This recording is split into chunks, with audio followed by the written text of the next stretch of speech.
وما توفيقي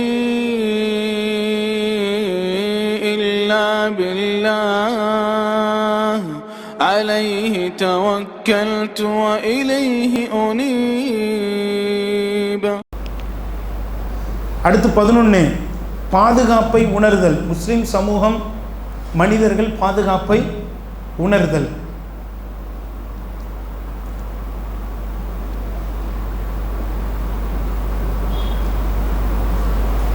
முஸ்னத் அகமதில் 8833 8833வது நபிமொழியாக பதிவு செய்யப்பட்டிருக்கிறது. நபிகள் நாயகம் ஸல்லல்லாஹு அலைஹி வஸல்லம் சொல்கிறாங்க, மறுமை நாள் என்பது நிகழாது. ஹத்தா எதுவரை என்றால் யஸீர ராக்கிபு பைனல் இராக்கி வ மக்கா, மக்காவுக்கும் இராக்குக்கும் இடையிலே ஒருவர் பயணம் செய்வார்.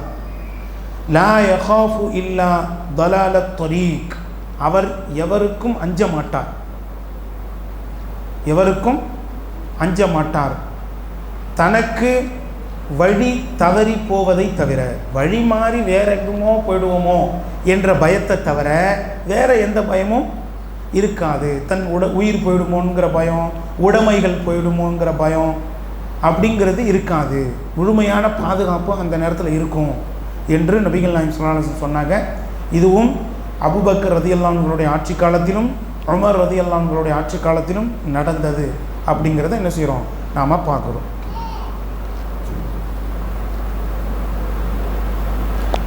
அடுத்து அமானிதம் பாழ்படுத்தப்படுதல். 12வது அடையாளம் அமானிதம் பாழ்படுத்தப்படுதல். புகாரியில் 59வது நபிமொழியாக பதிவு செய்யப்பட்டிருக்கிறது. நபிகள் நாயகம் ஸல்லல்லாஹு அலைஹி வஸல்லம் அவர்களிடம் கேட்கப்பட்டுச்சு, மறுமை நாளின் அடையாளங்கள் என்ன அப்படின்னு. அப்போ நபி அவர்கள் சொல்கிறாங்க, இதா உஸ்ஸிதல் அம்ரு இலா கைரி அஹ்லிஹா இலா கைரி அஹ்லிஹி ஃபந்ததிரி ஸாஅ. பொறுப்புகள் அல்லது தலைமை அதற்கு உரியவர் அல்லாத வேறொருவரிடத்தில் ஒப்படைக்கப்பட்டால் நீங்கள் என்ன செய்யுங்க, மறுமை நாளை எதிர்பாருங்க. இது மறுமை நாளின் அடையாளமாக இருக்குது என்று நபி அவர்கள் என்ன செய்கிறாங்க, சொல்லி காட்டுகிறாங்க. பொறுப்புகளும் ஒரு அமானிதம் தான். பொறுப்புகளும் ஒரு அமானிதம். எந்த விதத்தில் அமானிதம் அமையுதுன்னா, மக்கள் எல்லாம் நம்பி தான் கொடுக்குறாங்க, அப்படி தானே. இவர் அந்த பொறுப்புக்கு தகுதியானவர், இதை அவர் கரெக்டாக செய்வார் அப்படின்னு மக்கள் நம்பி தான் என்ன செய்கிறாங்க, அவருக்கு கொடுக்குறாங்க. அப்படி இருக்கும் பொழுது அதில் அவர் அலட்சியம் காட்டி பொறுப்பை வீணாக்கினால், அந்த பொறுப்பை பாழ்படுத்தினால் அது மறுமை நாளின் அடையாளமாக இருக்குது. இதுவும் இன்றைக்கு நாட்டை ஆளக்கூடியவர்களிலிருந்து சாதாரணமாக இருக்கக்கூடியவர்களிடத்தில் இந்த அடையாளங்களை என்ன செய்கிறோம், பார்க்கிறோம். பொறுப்புகள் வழங்கப்பட்டால் அதை ரொம்ப சின்சியராக உயிரை கொடுத்து அதை நிறைவேற்றுகிற நன்மக்களுக்கு இடையிலே இப்படிப்பட்ட மோசமான ஒரு பழக்கம் மக்கள்கிட்ட இருக்கும் அப்படிங்கிறதான் நபி அவர்களுடைய முன்னறிவு. அடுத்து 13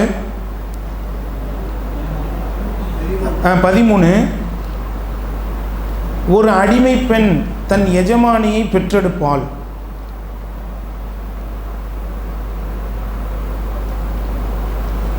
ஒரு அடிமை பெண் தன் எஜமானியை பெற்றெடுப்பாள்.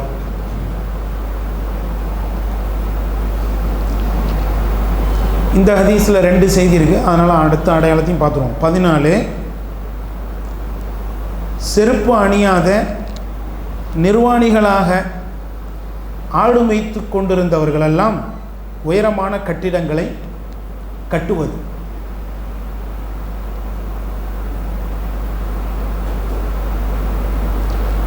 செருப்பு அணியாத நிர்வாணிகளாக ஆடுகளை மேய்த்து கொண்டிருந்த மக்கள் எல்லாம், அதாவது வறியவர்கள், ஏழைகள், பெரும் பெரும் கட்டிடங்களை கட்டுவது. இந்த 2 செய்தியும் முஸ்லிமில் 8வது நபிமொழியாக பதிவு செய்யப்படுது. இதுவும் நடந்த அடையாளங்கள் தான். இப்போ ஒரு எஜமானி, ஒரு அடிமை பெண் தன் எஜமானியை பெற்றெடுப்பாள் அப்படின்னா என்ன அர்த்தம்னா, இதுக்கு அறிஞர்களால் 2 விதமான கருத்துக்கள் கொள்ளப்படுது, ரெண்டும் சரிதான். ஒன்று என்னன்னா, அதாவது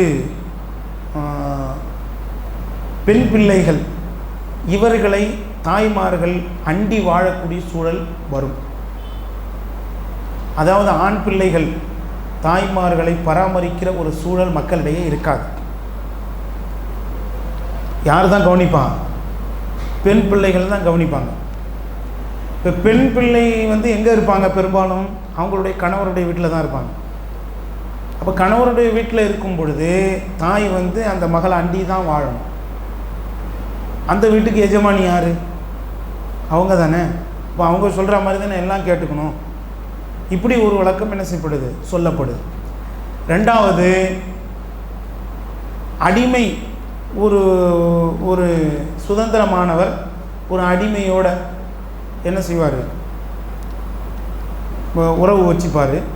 அதன் மூலமாக அவர்களுக்கு பிள்ளைகள் பிறக்கும். அந்த பிள்ளை சுதந்திரமானவராக கருதப்படுவார். அப்போ அந்த பிள்ளை அவங்கள அடிமை மாதிரி தான் நடத்துவாங்க. அப்படிங்கிற ஒரு விளக்கமும் அறிஞர்களால் நிச்சயப்படுது, சொல்லப்படுகிறது. இந்த 2 விளக்கங்களும் சரிதான். அதில் குறிப்பாக பெண் பிள்ளைகள் தாய்மார்களை கவனிப்பாங்க, ஆண் பிள்ளைகள் கவனிக்க மாட்டாங்கங்கிற ஒரு மறைமுகமான முன்னறிவிப்பு இதில் என்ன செய்யுது? இருக்கிறது. அதை நாம் என்ன செய்கிறோம்? கண்கூடாக இன்றைக்கு பார்க்கிறோம்.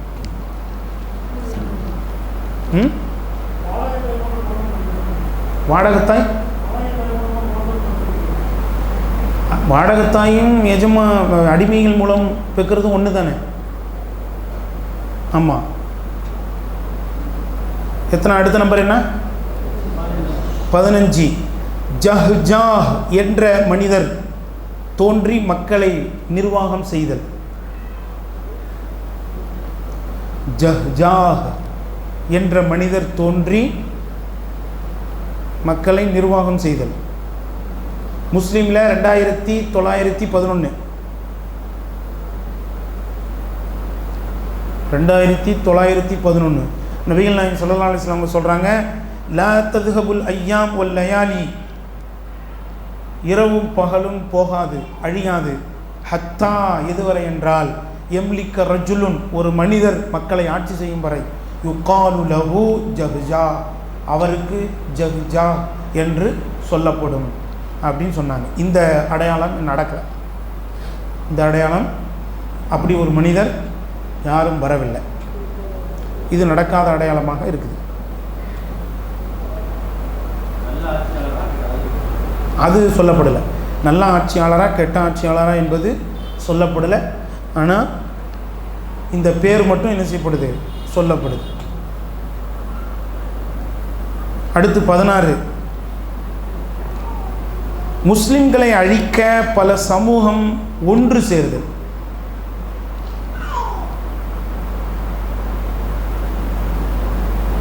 அபுதாவுதுல 4297 4297வது நபிமொழியாக பதிவு செய்யப்படுது. நபிகள் நாயகம் ஸல்லல்லாஹு அலைஹி வஸல்லம் சொல்கிறாங்க, மறுமை நாளுக்கு நெருக்கமா யூஷிக்குல் உமம் அன் ததா அலைக்கும், உங்களை தாக்குவதற்கு முற்படுவார்கள், அழிப்பதற்கு முற்படுவார்கள்.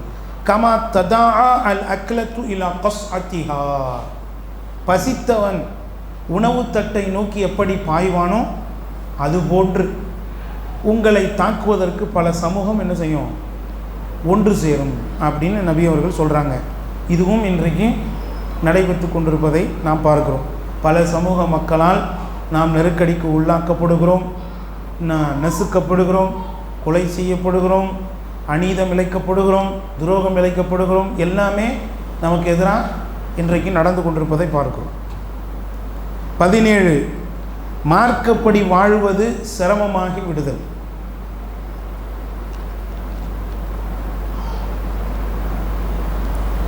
நபி அவர்கள் சொல்கிறாங்க, திருமிதியில் 2260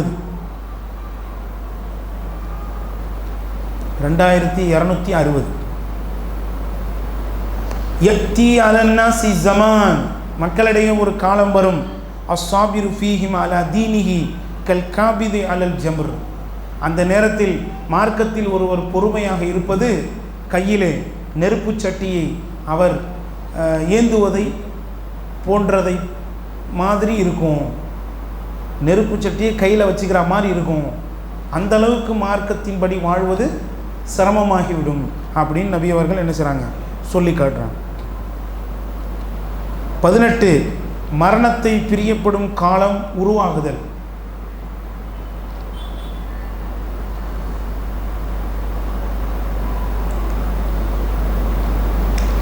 ஏன் மரணத்தை பிரியப்படும் காலம் உருவாகும்னா, மார்க்கப்படி வாழ்கிறது கஷ்டமான பிறகு மக்கள் மௌத்தை என்ன செய்வாங்க, பிரியப்படுவாங்க. அதுதான் யதார்த்தம்.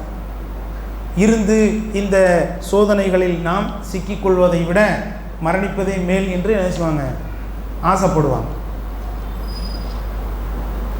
முஸ்லிமில் 157வது நபிமொழியாக பதிவு செய்யப்பட்டிருக்கு. வல்லதி நஃப்சி பியதிஹி, எனது உயிர் யாருடைய கையில் இருக்கிறதோ அவன் மீது சத்தியமாக சொல்கிறேன், லா ததுஹபு துன்யா, இந்த உலகம் அழியாது. ஹத்தா யமுர் ரஜுலு அலல் கபர், ஒரு மனிதர் தனது அவரது கபரை, பிறரது கபரை கடந்து செல்வார். ஃபயத்தமர்ரகு அலைஹி வயகூலு, அதிலே படுத்து புரண்டு அவர் சொல்வார், இந்த இறந்து போன மனிதராக நான் இருக்கக்கூடாதா அப்படின்னு, அல்லது நேற்றே நாம் இறந்திருக்கலாமே அப்படின்னு அந்த மனிதர் என்ன செய்வார், சொல்வார். 19 மார்க்கப்படி வாழ்பவர்கள் குறைந்து விடுதல்.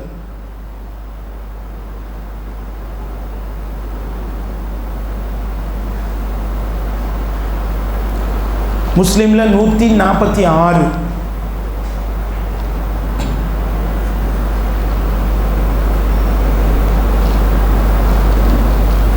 இன்னல் இஸ்லாம பதஅ கரீபன், நிச்சயமாக இஸ்லாம் ஆரம்பத்தில் அரிதானவர்களை கொண்டே ஆரம்பிக்கப்பட்டது.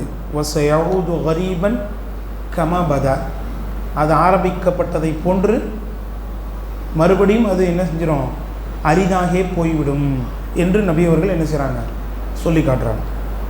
முஸ்லிமில் 146.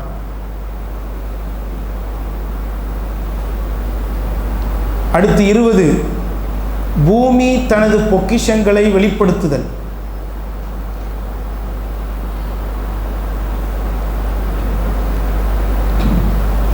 முஸ்லிமில் 1013. முஸ்லிமில் 1013வது நபிமொழியாக பதிவு செய்யப்படுது.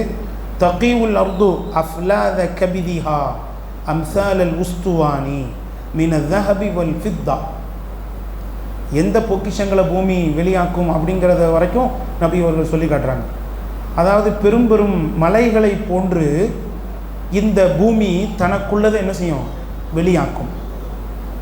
தங்கம் வெள்ளியிலிருந்து தனக்குரிய பொக்கிஷங்களை என்ன செய்யும், வெளியாக்கும். அப்போது தங்கம் வெள்ளியினுடைய பயன்பாடு அதிகரிக்கும் அப்படிங்கிற முன்னறிவிப்பு இதில் இருக்குது. இன்றைக்கி உண்மைதான் அது. தங்கம் வெள்ளி ரொம்ப முன்னை விட அதாவது விலையும் அதிகமாக இருக்குது, அதனுடைய பயன்பாடும் அதிகமாக இருப்பதை பார்க்கிறோம். தங்கம் வெள்ளியை பூமி அதிகமாக வெளிக்கொணரும் அப்படின்னு சொன்னாங்க. அது இன்னைக்கு நடந்துக்கிட்டு இருக்கு. 21 மக்களை சாட்டையால் நிர்வகிக்கும் சமூகம் உருவாகுதல்.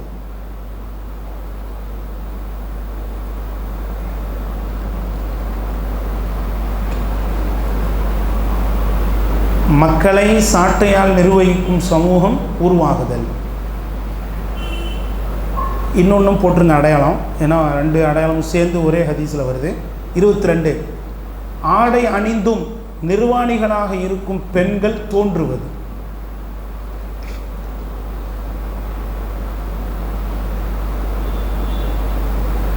இந்த 2 அடையாளங்களும் நடந்துருச்சு. இதை பற்றி நபி அவர்கள் சொல்கிறாங்க. முஸ்லீமில் 2128வது நபிமொழியாக பதிவு செய்யப்பட்டிருக்கு. 2128 முஸ்லீம். என்ன செய்தி இதில் நபி அவர்கள் சொல்கிறாங்க பாருங்கள். சின்ஃபானி மின் அஹ்லின் நார் லம் அரஹுமா, அதாவது நரகவாசிகளில் 2 கூட்டத்தினர் இருக்கிறார்கள். நான் அவர்கள் இருவரையும் இதுவரை பார்க்கல. அதாவது என் காலத்தில் நான் பார்க்கலன்ட்டாங்க. ஒரு பிரிவினர் யாருன்னா கௌமும் மாகும் சியாத்துன் கஅத்னாபில் பக்கரி யத்ரிபூனன் நாஸ். ஒரு கூட்டம் எப்படின்னா அவங்க கையில் சாட்டை இருக்கும், அந்த மாட்டு வாள்களை போன்ற சாட்டை இருக்கும். அந்த சாட்டைகளை வைத்து மக்களை அவர்கள் என்ன செய்வாங்க, அடித்து துன்புறுத்தி நிர்வாகம் செய்வார்கள். அப்படி இது நடந்த ஒன்று தான். அதாவது இது எதை குறிக்குதுன்னு சொன்னால் போலீஸை குறிக்குது. காவல்துறை அப்படிங்கிற ஒரு செட்டப் பின்னால் உருவாகும் அப்படிங்கிறத நபி அவர்கள் இந்த ஹதீஸில் முன்னறிவிப்பாக செய்கிறாங்க. ஆனால் சின்ன மாற்றம் என்னென்னா, காவல்துறை கையில் என்ன இருக்குது, சாட்டை இல்லாமல் பெரம்பு இருக்குது, அவ்வளவுதான். ஆடை அணிந்தும் நிர்வாணிகளாக இருக்கும் பெண்கள் தோன்றுவது, இது சொல்லவே வேணாம், இன்றைக்கி அதிகமாகி போச்சு. நான் இதை பற்றி ரசூல்லா சொல்கிறாங்க, ஒன் நிசாவுன் காசியாத்துன் ஆரியாத்துன் மாயிலாத்துன் முமீலாத்துன். ஆடை அணிந்தும் ஆடை அணியாத நிர்வாணிகள் உருவாகுவார்கள். அதாவது முழுக்க நிர்வாணிகளாக இருப்பாங்கன்னு கூட ரசூல்லா சொல்கிறாங்க. எதை சொல்கிறாங்க, ஆடை அணிந்தும் ஆடை அணியாத நிர்வாணிகளாக அறகுறை ஆடை இருக்கும் அப்படிங்கிறது அதனுடைய அர்த்தம். மாயிலாத்துன் முமீலாத்துன், அவர்களும் சாய்ந்து நடப்பார்கள், பிறரையும் தன் பக்கம் சாய வைப்பார்கள். அது மாதிரி பெண்களுடைய ட்ரெஸ்ஸில் ரொம்ப கலாச்சாரம் மோசமாக போகும் அப்படிங்கிற முன்னறிவிப்பும் இருக்குது. அதுவும் இன்றைக்கு நடந்துக்கிட்டு இருக்குது. 23 முஸ்லிம் சமூகத்தில் பல கோத்திரத்தினர் இணை வைப்பில் ஈடுபடுவது.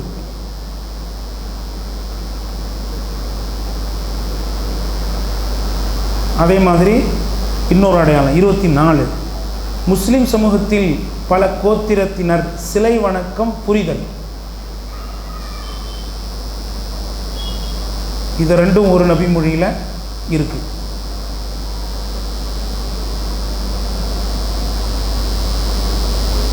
ஒரு நிமிஷம், இதுக்கு மட்டும் நம்பர் போடவே இல்லை.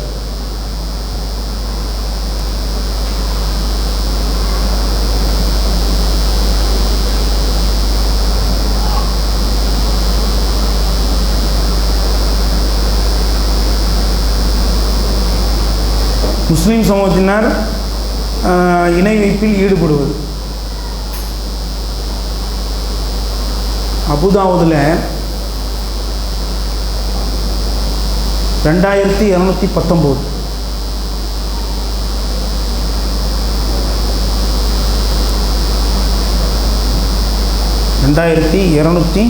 2219 நபிமொழியாக பதிவு செய்யப்பட்டது. சாரி அது திருமதி நம்பரை மாற்றிங்க. 4252 அபுதாவுதில் 4252. அது அடுத்த ஹதீஸுக்கான நம்பர். 4252 அபுதாவுத். நபி அவர்கள் சொல்கிறாங்க, லா தக்கூமு ஸாஅத்து, மறுமை நாள் நிகழாது, ஹத்தா தல்ஹக கபாயிலும் மின் உம்மத்தி பில் முஷ்ரிக்கீன, என்னுடைய உம்மத்திலே ஒரு கூட்டம் முஷ்ரிக்கீன்களுடன் இணையாத வரை மறுமை நாள் நிகழாது. வஹத்தா யஅபுது அல் அவ்சான, மேலும் என் உம்மத்திலே ஒரு கூட்டம் சிலைகளை வணங்காத வரை மறுமை நாளும் நிகழாது என்று நபிகள் நாயகம் ஸல்லல்லாஹு அலைஹி வஸல்லம் அவங்க சொல்லியிருக்காங்க. இதுவும் இன்றைக்கு முழுமையாக நடைபெறாவிட்டாலும் என்ன, சமாதி வழிபாடு என்ற பெயரில் இந்த சிலை வணக்கம் நடந்து கொண்டிருப்பது அப்படிங்கிறத நம்ம பார்க்குறோம். விரைவில் முழு சிலையை வணங்குவதற்கு, நேரடியாக சிலையை வணங்குவதற்கு முஸ்லீம் சமூகம் போகுங்கிற முன்னறிவிப்பு தான் இது. ஆனால் அதனுடைய ஆரம்பம் எது தான், இந்த கபர் வழிபாடு தான். அடுத்து 25 30 பொய் நபிகள் தோன்றுவது.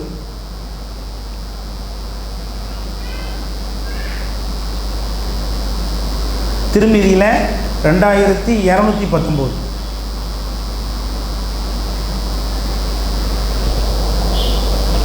30 பொய் நபிகள் தோன்றுவது. நபிகள் நாயகம் ஸல்லல்லாஹு அலைஹி வஸல்லம் சொல்கிறாங்க, ஒ இன்னஹு சயகூனு ஃபி உம்மத்தி 30 கத்தாபூன, நிச்சயமாக எனது உம்மத்தில் 30 பொய்யர்கள் தோன்றுவார்கள். குல்லுஹும் யஸ்உமு அன்னஹு நபியுன், எல்லோரும் தன்னை நபி என்று வாதிப்பார்கள். வான காத்தமுன் நபியின், நானே நபிமார்களில் இறுதியானவனாக முத்திரையாக இருக்கிறேன். ல நபிய பாதி, எனக்கு பிறகு எந்த நபியும் கிடையாது என்று நபி அவர்கள் சொல்கிறாங்க. 30 பொய்யர்கள் தோன்றுவார்கள் அப்படின்னு சொன்னாங்க. ரசூலுல்லாஹ்வுடைய காலத்திலேருந்து இது வரைக்கும் பார்க்கும்பொழுது 15 பொய்யர்கள் வந்திருக்கிறாங்க. கிட்டத்தட்ட 15 பேர் தன்னை நபி என்று சொல்லி வாதித்த மக்கள் வந்திருக்கிறாங்க.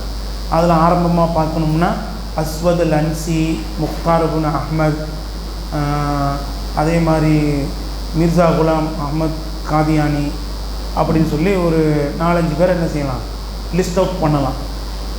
இன்னும் 15க்கு மேலே வர வேண்டியது இருக்குது. அப்போ இனியும் அது தொடரும். எவ்வளவு குர்ஆன் ஹதீஸுகள் தெளிவாக இருந்தாலும் தன்னை நபி என்று வாதிக்கிற மக்கள் உருவாகுவாங்க. ஏன், எதனால்? நபின்னு சொல்கிறதுல அவங்களுக்கு என்ன பயன்? அதில் அவங்களுக்கு பெரிய பயன் இருக்குது, சுயநலம்தான். என்ன, நபின்னு சொல்லும்போது மக்கள் என்ன செய்வாங்க, எல்லோரும் அவரை மதிப்பாங்க, அவர் சொல்கிறத கேட்பாங்க. நான் அவருக்கு பெரிய ஒரு இடம் மக்களுக்கு மத்தியில் கிடைக்கும். இதுக்கு ஆசைப்பட்டு தான் தன்னை என்ன செய்வாங்க, நபின்னு சொல்லுவாங்க. அடுத்து 26, இடியுடன் கூடிய புயல் அதிகமாகுதல். இடியுடன் கூடிய புயல் அதிகமாகி விடுதல். முஸ்னத் அகமதில் 11620.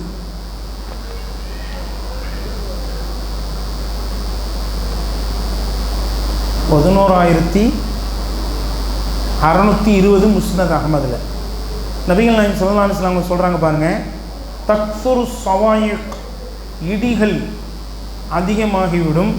இந்த இக்திராபி ஸாஆ, மறுமை நாளுக்கு நெருக்கமாக. ஹத்தா, எந்த அளவுக்குன்னு சொன்னால், யக்திர் ரஜுலுல் கௌம், ஒரு மனிதர் ஒரு சமூகத்துக்கிட்ட வந்து ஃபயகூலு, கேட்பார், மன் ஸைக கபலக்கும் அல் கதாத்த, நேற்று யாரெல்லாம் இடியில் இறந்து போனா அப்படின்னு கேட்பாராம். ஃபயகூலூன, உடனே மக்கள் சொல்லுவாங்களாம், ஸைக ஃபுலான் ஸைக ஃபுலான் ஸைக ஃபுலான், இன்னவர் இடியினால் இறந்துட்டார், இன்னவர் இடியினால் இறந்துட்டார் அப்படின்னு மக்கள் சொல்கிற அளவுக்கு இடியுடன் கூடிய அந்த புயல் என்ன செஞ்சிடும், அதிகமாகிடும் அப்படிங்கிறத நபிகள் நாயகம் ஸல்லல்லாஹு அலைஹி வஸல்லம் அவங்க முன்னறிவிப்பு செய்கிறாங்க. இதுவும் நாம் பார்த்துக்கிட்டு இருக்கிற ஒன்று. நிறைய நடக்கலான்னாலும் இடியினால் இறந்தாருங்கிற செய்தி பத்திரிகையில் நிறையா வருது. அதே மாதிரி புயலும் அதிகரிச்சிருச்சு. முன்னாடிலாம் 10 வருஷத்துக்கு 15 வருஷத்துக்கு ஒருக்க புயல் வரும். இப்போ என்னது, வருஷம் வருஷம் புயல் வருது. வருஷம் வருஷம் அந்த புயலுக்கு பேர்களும் மாற்றி வச்சுக்கிட்டே இருக்கிறாங்க அப்படிங்கிறத நம்ம பார்க்குறோம். 27, பிறை பெரிதாக தென்படுவது. முதல் பிறை பெருசா தெரியுது. 28, மஸ்ஜிதுகள் வழியாக எடுத்து கொள்ளப்படுதல்.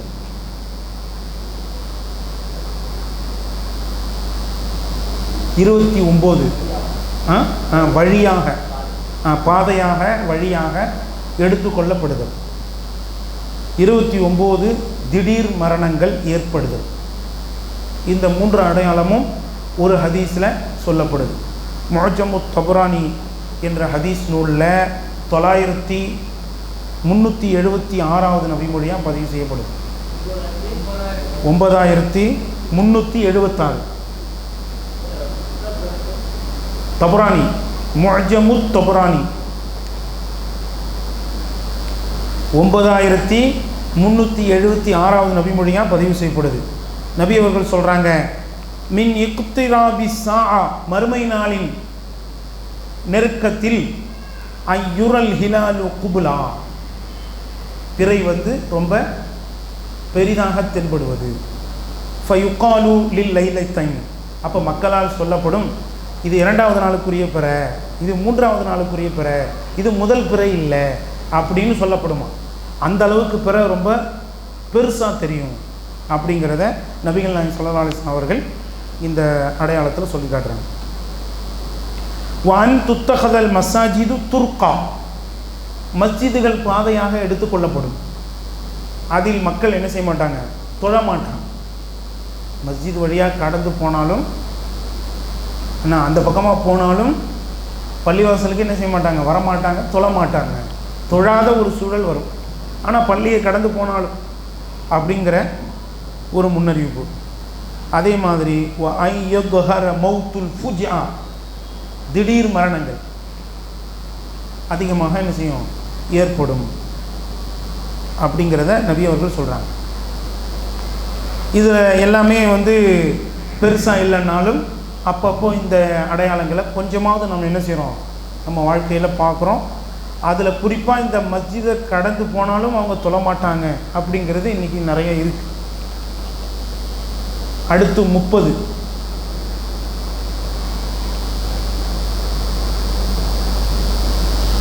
கஹ்தான் குளத்திலிருந்து ஒரு மனிதர் தோன்றி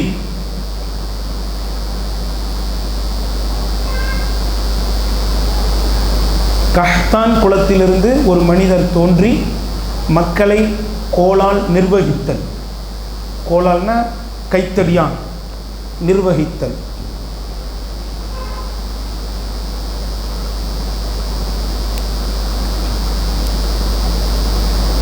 புகாரியில் 3517 3517வது நபிமொழியாக பதிவு செய்யப்பட்டிருக்கிறது.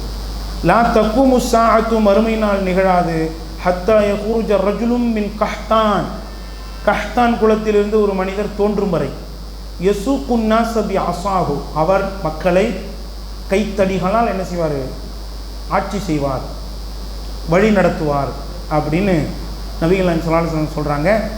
இவர் நல்ல ஆட்சி பண்ணுவாரா கெட்ட ஆட்சி பண்ணுவாரா அப்படிங்கிறதுலாம் இந்த குறிப்பில் இல்லை. பொதுவாக அந்த மாதிரி ஒரு குளத்திலிருந்து ஒரு மனிதர் வருவார் அப்படிங்கிறது சொல்லப்படுது. இது இன்னும் நடக்கலை.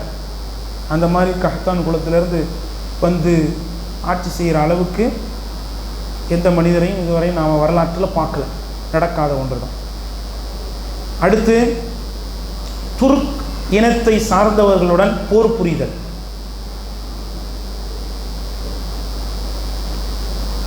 அதாவது தார்த்தாரியர்களின் கலகம். அதை விரிவாக சொல்லணும்னா, தார்த்தாரியர்கள் அப்படின்னு சொல்லி ஒரு இனம் இருந்தாங்க, மங்கோலியர்கள் என்று தமிழில் விளக்கமாக அதை சொல்லப்படும். அவங்க ஹிஜ்ரி இந்த 7ஆம் நூற்றாண்டு 6வது நூற்றாண்டு இந்த காலத்தில் வந்தவங்க. அவங்க என்ன செய்வாங்கன்னா, எந்த தேவையும் அர்த்தமும் இல்லாமலே ஒரு ஊரோட நாட்டோட சண்டை போடுவாங்க. சண்டை போட்டு அங்கே உள்ளதெல்லாம் அழிச்சிட்டு போயிடுவாங்க, அவ்வளோதான். அந்த நாட்டை எடுத்துக்கணுங்கிற நோக்கமும் இருக்காது, அதை கட்டுப்பாட்டில் கொண்டு வரணுங்கிற நோக்கமும் இருக்காது. எதுவுமே இல்லாமல் சும்மா கலகத்துக்காகவே என்ன செய்வாங்க, போர் செஞ்சு மக்களை அழிக்கிறவங்களாக இருந்தாங்க. அந்த மக்கள் தோன்றுவார்கள் என்று நபி அவர்கள் இதில் முன்னறிவிப்பு செய்கிறாங்க. இந்த செய்தி புகாரியில் 2928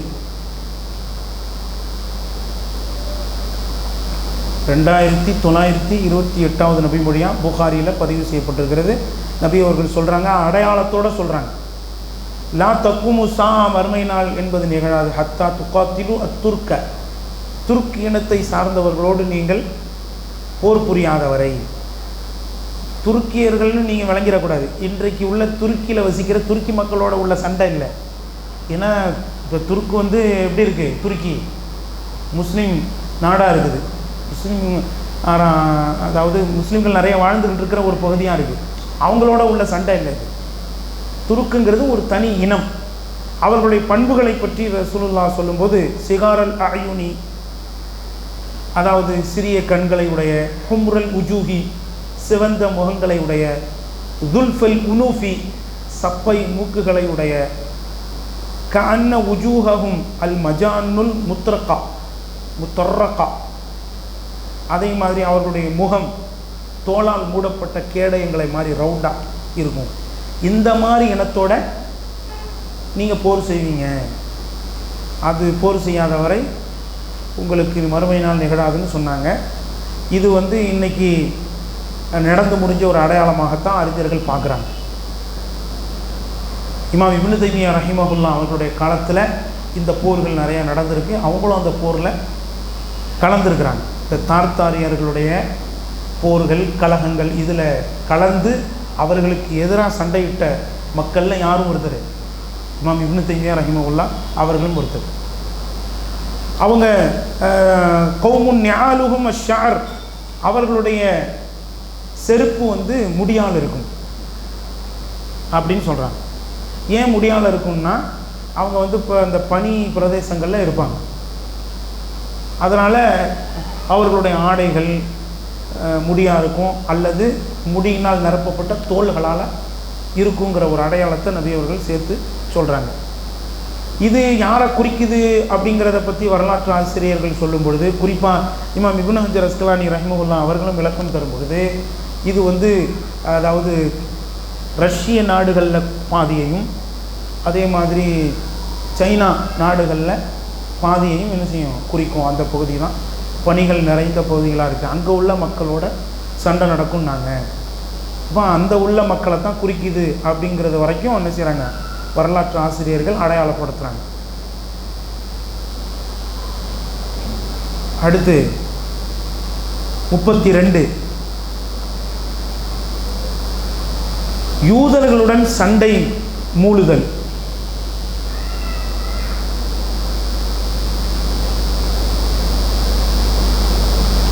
யூதர்களுடன் சண்டை மூளுதல் இந்த இது நடக்கலை. இனிமேல் தான் இன்ஷா அல்லாஹ் என்ன செய்யும் நடக்கும். நபி அவர்கள் சொல்கிறாங்க புகாரியில் 2926 மறுமை நாள் என்பது நிகழாது ஹத்தா துகாத்திலு அல் யஹூத, யஹூதிகளோடு நீங்கள் போர் புரியாதவரை. ஹத்தா யகூல அல் ஹஜர் வரா அல் யஹூதி, எந்த அளவுக்குன்னு சொன்னால் அந்த நேரத்திலே ஒரு கல் பேசும், என்ன முஸ்லீமே இதோ எனது பின்னால் ஒரு யூதன் ஒளிந்து கொண்டிருக்கிறான் அப்படின்னு சொல்லி அந்த கல் என்ன செய்யும் பேசும். இல்லல் கர்கது என்ற மரத்தை தவிர அப்படின்னு நபி அவர்கள் சொல்லி காட்டுறாங்க. இது இன்னும் நடக்கலை, இனிமேல் தான் நடக்கும். கர்கதுங்கிற மரம் வந்து அதாவது பொந்துகள் நிறைந்த ஒரு மரம். அது பொந்து மாதிரி இருக்கும். உள்ள ஆட்கள் பதுங்கிற இது இருக்கிற அளவுக்கு நல்ல பெருசாக பொந்துகள் இருந்தாலும் வளரும். சில மரம் வந்து பொந்துகள் இருந்தால் என்ன ஆகிடும்னா மடிச்சு போயிடும், அது வளராது. ஆனால் இந்த மரம் எப்படின்னா பொந்து உள்ள கூடாக இருந்தாலும் பெருசாக அது பசுமையாக வளரும். அந்த மாதிரி மரங்கள் தான் யூதனை காட்டி கொடுக்க காரணம். அந்த மரங்களை யூதர்கள் பிரியப்பட்டு என்ன செஞ்சாங்க வளர்ப்பாங்க அந்த மரங்களை, அதனால் அது காட்டி கொடுக்காது.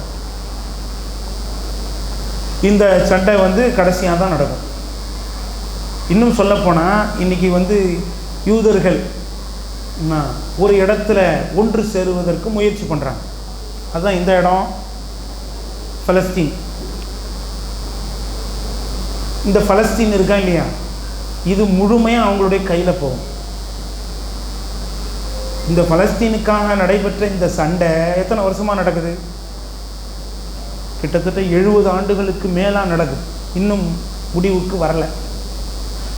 இப்போது ஈரான் சண்டை போட்டு கொஞ்சம் அமைதியாகி கிடைக்கும். இது ஒரேடியாக அமைதியாகவும் ஆகிடாது, அதுதான் முன்னறிவிப்பு. திரும்ப அந்த யூதர்கள் என்ன செய்வாங்கன்னா பலஸ்தீனை முழுமையாக பிடிப்பதற்கு முயற்சி பண்ணுவாங்க. முழுமையாக அவங்க கையில் போகும். உலகத்தில் இருக்கக்கூடிய எல்லா யூதர்களும் ஒரு இடத்துல என்ன செய்வாங்க ஒன்று சேருவாங்க. அந்த யூதர்களோடு முஸ்லீம்கள் என்ன செய்வாங்க சண்டையிடுவாங்க. அப்போது யூதர்கள் முழுமையாக அழிக்கப்படுவார்கள். இதுதான் சின்ன அடையாளங்களாக இந்த ஹதீஸுக்கு விளக்கமாக என்ன செய்யப்படும் சொல்லப்படும். அடுத்து 33 செங்கற்களால் கட்டப்பட்ட வீடுகள் பெரும் மழைக்கு பாதுகாப்பு தராமல் போகுதல்.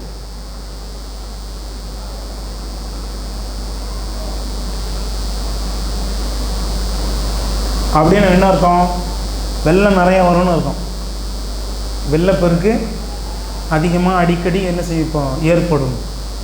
செங்கற்களால் கட்டப்பட்ட வீடுகள் பெரும் மழைக்கு பாதுகாப்பு அளிக்காமல் போகுதல். ஆமாம், பெரும் மழை வந்து வெள்ளம் வந்தால் எவ்வளோ பெரிய பில்டிங்கில் இருந்தாலும் வெள்ளம் வந்தால் எல்லாமே என்ன ஆச்சு, பாதுகாப்பு கிடைக்காதுல்ல.